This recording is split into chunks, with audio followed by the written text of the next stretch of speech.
Good morning from Revivalists. My name is Nelson, and this is your revival moment for the week where we look up to reach out. Today, I want to empower you to perceive things correctly. It's in the book of Joshua. It's near the very beginning of the book. The Israelites have just crossed over the Jordan into the Promised Land, and they come up on the first city in the Promised Land, and the city is Jericho.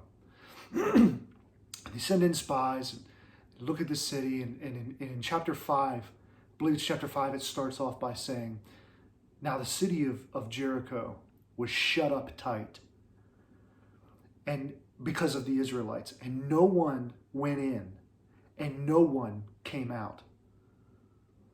And the Lord said to Joshua, see, I've given you the city. Now, I really think we have to understand more about the city of Jericho to really understand the context of this text and what God is saying to Joshua. When he says that the city was shut up tight, you have to understand that as far as in that time period, Jericho was probably one of the most fortified cities in the world. In fact, it says that their walls were so thick that they built their houses on top of their walls, and that they rode chariots side by side on these walls. That's how thick these walls were. So when they shut it up tight, you wouldn't look at this city and think, oh, it'll be easy to take this city on. No, not the case. But God says to Joshua, he says, see, I have given you the city.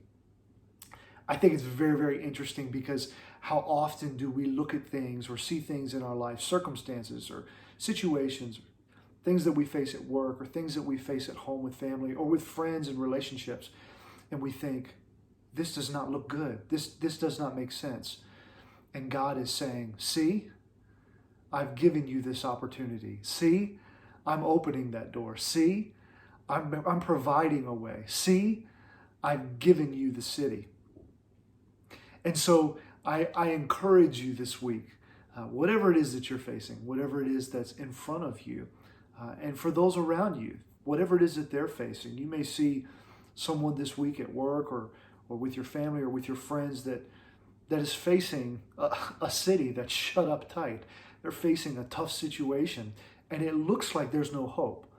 But what we have to do is reprioritize and shift our perception to say, see, I'm giving you the city. It doesn't always look that way with our physical eyes, but God is asking us to use our spiritual eyes and see the way that He's providing.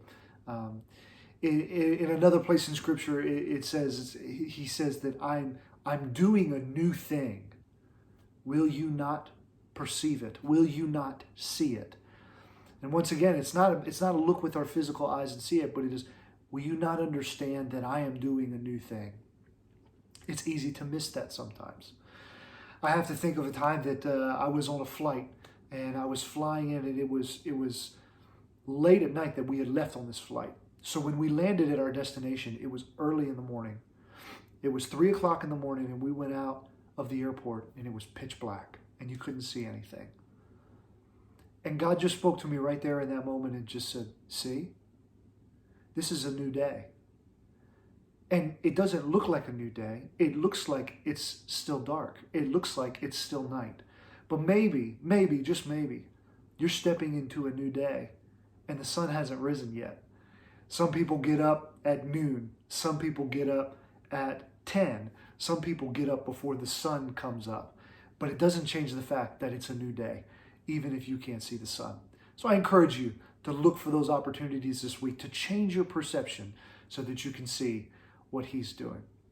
We love you, we're praying for you, and we can't wait to see you next week right here for another revival moment. Until then, look up to reach out.